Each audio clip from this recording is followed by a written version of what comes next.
Bonjour, alors dans cette vidéo on va s'intéresser au pH de l'eau pure. Alors oui, le pH de l'eau pure, on a souvent tendance à penser qu'il est égal à 7.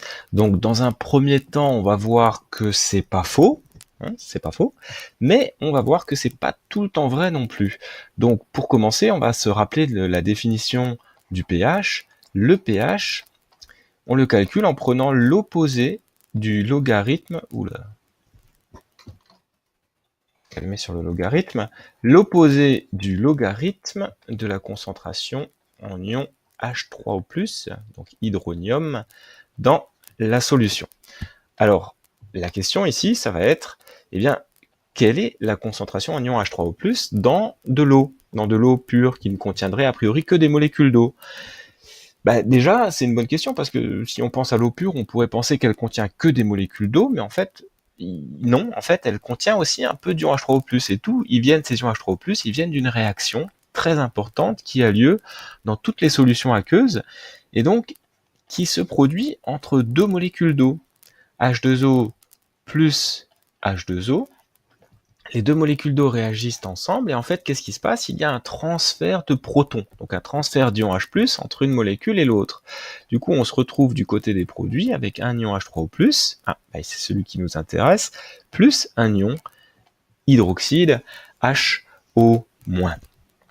Alors cette réaction, elle est très importante, elle a lieu constamment, tout le temps, dans toutes les solutions aqueuses, et elle s'appelle l'autoprotolyse de l'eau. Donc c'est un équilibre, et donc comme pour tout équilibre, on va pouvoir calculer sa constante d'équilibre, que je vais appeler K, comme les constantes d'équilibre, mais je précise KE en indice pour dire que c'est le produit ionique de l'eau.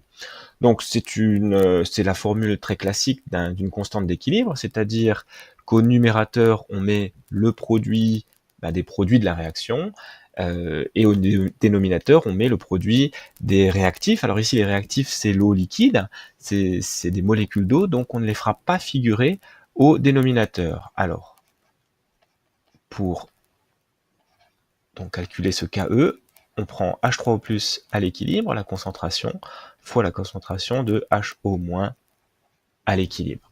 Et là, je vais tout de suite aller un peu plus loin. Et si on regarde la stoichiométrie de cette réaction, c'est une molécule d'eau qui réagit avec une autre molécule d'eau pour former un ion hydronium et un ion hydroxyde. Donc en fait, quand un ion hydronium se forme, un ion hydroxyde se forme aussi, et vice-versa. Donc les quantités d'ions hydronium et hydroxyde, H3O+ et HO-, sont les mêmes. Donc je peux réécrire le KE comme ça, c'est égal à finalement H3O+ à l'équilibre, fois H3O+ à l'équilibre, puisque c'est la même chose que la concentration HO- à l'équilibre, donc c'est H3O+ à l'équilibre au carré. Voilà.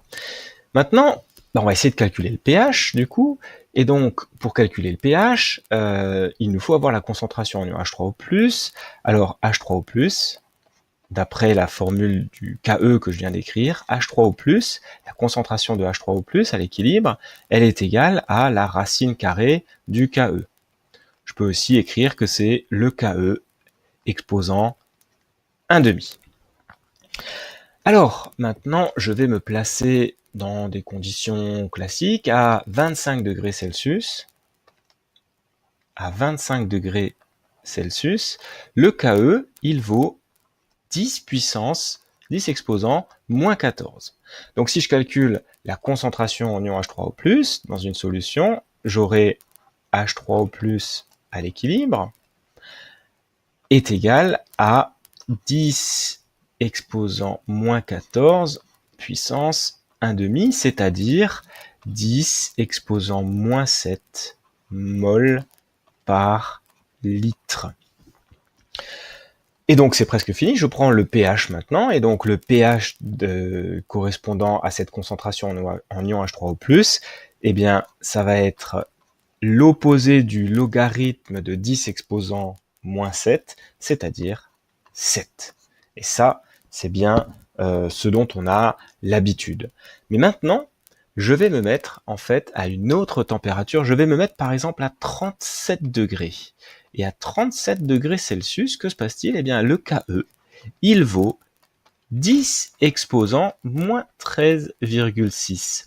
Donc, la concentration en ion H3O+, dans de l'eau, à l'équilibre, elle vaudrait 10 exposant moins 13,6, le KE, puissance 1,5, c'est-à-dire, voilà, alors, puissance, excusez-moi, puissance 1,5, c'est-à-dire 10 exposant moins 6,8 mol par litre.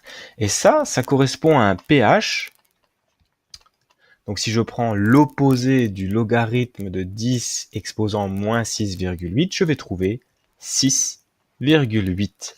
Donc dans une eau à 37 degrés, le pH est inférieur à 7, il est égal à 6,8. Et ça vient d'où? Eh bien, ça vient du fait que, attention, une constante d'équilibre, et donc a fortiori le KE, eh bien, il dépend de la température. Voilà, j'espère que ça vous a aidé. Et si vous aimez bien les vidéos, vous pouvez bien sûr vous abonner en cliquant sur le petit logo.